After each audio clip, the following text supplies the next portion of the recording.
If the defendants can please stand.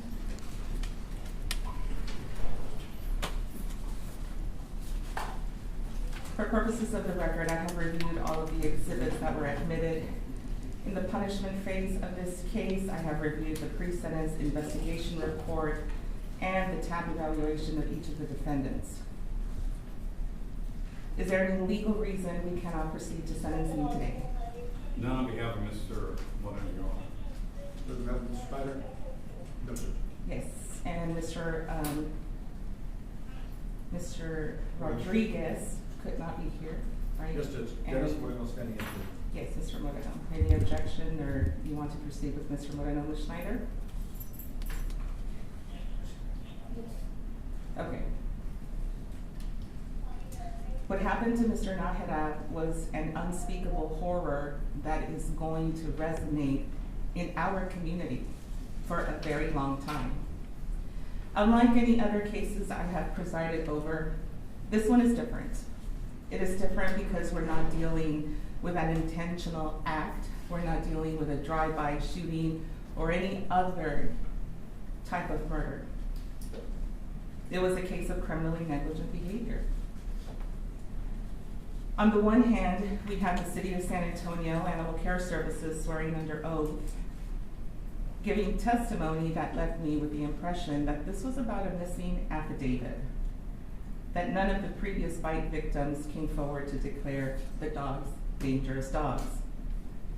After hearing from the neighbors on Decla and Darby Street, I find the testimony I heard from the City of San Antonio very difficult to believe.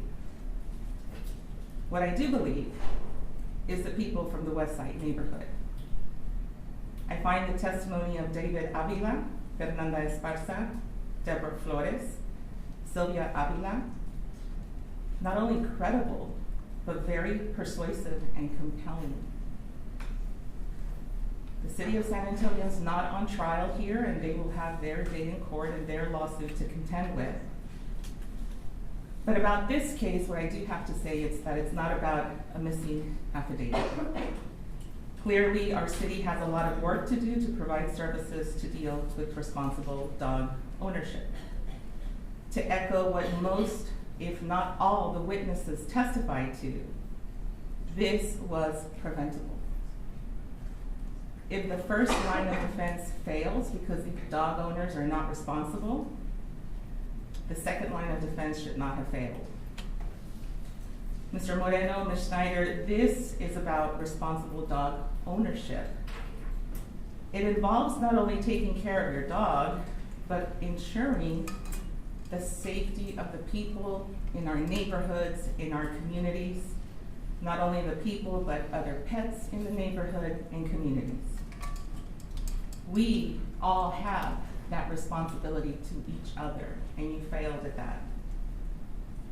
Mr. Moreno, it is the order of the court that you will be sentenced to 18 years confinement in the Texas Department of Criminal Justice, Institutional Division. There is a $5,000 fine, no restitution. The victim has not requested restitution.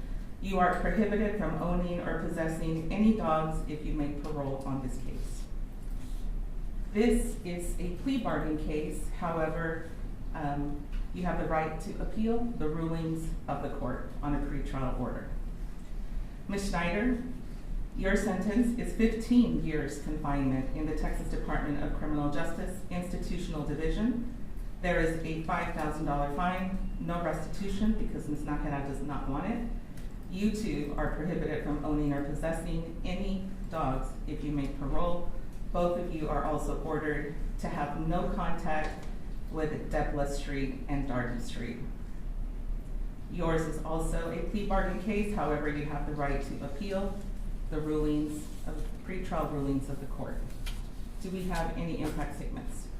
We do, Your Honor. Line them all up, and let's get started. You're remanded to the custody of the sheriff to begin your sentence.